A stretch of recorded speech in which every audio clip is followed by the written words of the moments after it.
പിന്നെ മാധവിക്കുട്ടിനെല്ലാം മനസ്സിലാകണമെങ്കിൽ 1000 RB ബാബുമാർ ജനിച്ചാലും മനസ്സിലാവില്ല. അതൊരു വേറൊരു സാധനമാണ്. അവർ ഇസ്ലാം സ്വീകരിച്ചതിന് ശേഷം വളരെ അടുത്ത് അവരുമായി ബന്ധപ്പെട്ടിരുന്ന ഒരാളാണ് ഞാൻ. അതിനു മുമ്പ് അവരുമായിട്ടുള്ള ബന്ധം അവരുടെ പുസ്തകങ്ങളിലുള്ള ബന്ധം മാത്രമായിരുന്നു.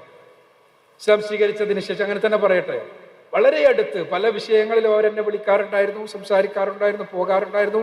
ഞാനും കുടുംബവും ഒന്നിച്ചു പോകാറുണ്ടായിരുന്നു. എൻ്റെ ഭാര്യ ലൈല, അവൾക്ക് ഭയങ്കര ഹരായിരുന്നു അവരായിട്ട് സംസാരിച്ചിരിക്കുക. കാരണം അവർ വേറെ ലോകമാണ്. അത് ഒരു ഒരു ഒരു ഒരു എന്താ പറയുക, ഒരു തരം ഒരു ഭാവന എന്ന് പറഞ്ഞ ഭാവനയുടെ ഒരു തീവ്ര ഭാവമാണ് അവരിലുള്ളത്. അവര് പറഞ്ഞതിലെ ഭാഗങ്ങളെ ഇങ്ങനെ അടർത്തിയെടുത്തതാക്കി അവരുടെ കാമുകനെ തരികയാണ് ഇപ്പൊ പലരും. അതിന് മൈക്രോസ്കോപ്പും ലെൻസും വെച്ച് നടക്കുകയാണ്. സത്യത്തിൽ അവര് കാമുകൻ എന്ന് പറഞ്ഞുകൊണ്ട് എന്താണ് ഉദ്ദേശിച്ചത്, അവര് എന്താണ് ഇതിന്റെ പിന്നിൽ, അത് അവരെന്നോടൊരിക്കൽ പറഞ്ഞത്, പിന്നെ ഞാൻ ഇങ്ങോട്ട് പോന്നപ്പോ എൻ്റെ കൂടെ കൃഷ്ണനെയും കൊണ്ടുവന്നിട്ടുണ്ട്, ഇപ്പൊ കൃഷ്ണന്റെ കൂടെ ഞാൻ കിടക്കലെന്ന്. അവരെ പുസ്തകങ്ങളിലൂടെ, അവരുടെ പിന്നെ കമലാദാസ് എന്ന പേരിൽ അവരെഴുതിയിരുന്ന ഇംഗ്ലീഷ് കവിതകളിലൂടെ കടന്നു വരുന്ന ഒരാൾക്ക് അവരാ പറഞ്ഞ മനസ്സിലാകും. അത് മനസ്സിലാകാത്ത ആളുകളോട് അവരുടെ സംസാരത്തെ കുറിച്ച് പറഞ്ഞിട്ട് കാര്യമില്ല. അങ്ങനെയുള്ള അവരുടെ വിമോചനത്തിന്, അവരുടെ യഥാർത്ഥത്തിലുള്ള ശ്രൈണതയുടെ പൂർണ്ണതക്ക് അവർ കണ്ടെത്തിയ മാർഗമാണ് ഇസ്ലാം. അതായിരുന്നു അത് അവരുടെ ഇസ്ലാം സ്വീകരണത്തിന്റെ ബേസ്. അവരെ അറിയാവുന്ന അവരുടെ മക്കൾ പറയുന്നു, അന്നല്ല മക്കൾ പറയണതൊന്നും പ്രശ്നമല്ല.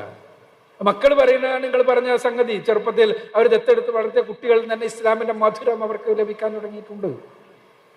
പക്ഷേ വലുപ്പത്തിൽ അവർക്ക് അവരുടെ സംസാരങ്ങളിൽ, അവരുടെ പെരുമാറ്റങ്ങളിൽ, അവരുടെ വർത്തമാനങ്ങളിൽ, അവരുടെ വസ്ത്രധാരണത്തിൽ എല്ലാം ഈ സമൂഹത്തിലെ സ്ത്രൈണതയെ എന്താ പറയുക, പിച്ചിക്കേറുന്ന പുരുഷ പ്രഭാവത്തിനോടുള്ള പ്രതിരോധമുണ്ടായിരുന്നു. അവരുടെ പുസ്തകങ്ങൾ മുഴുവൻ നോക്കിയാൽ നമ്മൾ കാണാതാണ്. ചിലപ്പോൾ എൻ്റെ കഥ തന്നെ പുസ്തകം വായിച്ചിട്ട് ഇത് പുസ്തകമാണെന്ന് ചോദിച്ച ആളുകളുണ്ട്. ആ നിലവാരമാണ് ബാബുവിന്റെ നിലവാരം. ആ പുസ്തകത്തെ വരികൾക്കിടയിലൂടെ അല്ലെങ്കിൽ വരികളിലൂടെ വായിച്ചാൽ ഒരു വൃത്തിയിട്ട പുസ്തകമാണെന്നാ തോന്നുള്ളൂ. ഇനി ഒരു കാര്യം കൂടി ഞാൻ പറയട്ടെ. ഇന്ന് യൂറോപ്പിൽ ഇസ്ലാം വളർന്നുകൊണ്ടിരിക്കുന്നു. യൂറോപ്പിൽ വെളുത്ത തൊലിയുള്ള ആളുകൾ ഇസ്ലാം സ്വീകരിക്കുമ്പോൾ 5 പേർ മുസ്ലിങ്ങളാകുമ്പോൾ അതിൽ 4 പേരും സ്ത്രീകളാണ്. എന്താ കാര്യം? വോയിസിന്റെ പെണ്ണുങ്ങളെ, നിങ്ങളോട് കൂടിയാണ് ഞാൻ പറയുന്നത്. അതിൽ 5 പേരിൽ 4 പേരും സ്ത്രീകളാണ്. എന്താ കാര്യം? അവര് കേട്ടുകൊണ്ടിരിക്കുന്നത് ഇസ്ലാം സ്ത്രീക്കെതിരാണ്, സ്ത്രീക്കെതിരാണ്, സ്ത്രീക്കെതിരാണ്, ശ്രൈണതക്കെതിരാണ്, അടിമത്വമാണ് എന്നാണ്.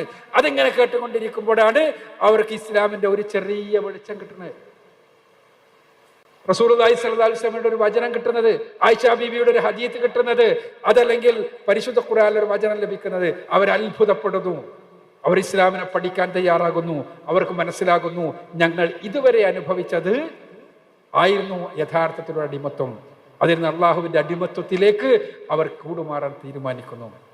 ഫ്രം മൈ സിസ്റ്റേഴ്സ് ലിപ്സ് എന്ന് പറഞ്ഞ ഇസ്ലാം സ്വീകരിച്ച നെയ്മാർ ബി റോബർട്ടിന്റെ ഒരു പുസ്തകമുണ്ട്. മലയാളത്തേക്ക് പരിഭാഷപ്പെടുത്തപ്പെട്ടിട്ടുണ്ട്. അത് നിങ്ങളൊന്ന് വായിച്ചു നോക്കണം. നെയ്മാർ ബി റോബർട്ട് നമ്മളുടെ യുവാക്കളെല്ലാം ത്രസിക്കുന്ന രൂപത്തിലുള്ള ഒരു ഗായികയായിരുന്നു. ആ ഗായിക ഇസ്ലാം സ്വീകരിച്ചത് ഇതേപോലെ ഒരു വചനത്തിനെ കുറിച്ച് പഠിച്ചുകൊണ്ടാണ്. അങ്ങനെ അവരെ പോലെ ഇസ്ലാം സ്വീകരിച്ച കുറെ ആളുകളെ കുറിച്ച് പറയുന്ന പുസ്തകമാണ് ഫ്രം മൈ സിസ്റ്റേഴ്സ് ലിപ്സ്. ഞാൻ സൂചിപ്പിക്കുന്നത് ഇവിടെയാണ് നമ്മുടെ ഉത്തരവാദിത്വം സ്ഥിതി ചെയ്യുന്നത്.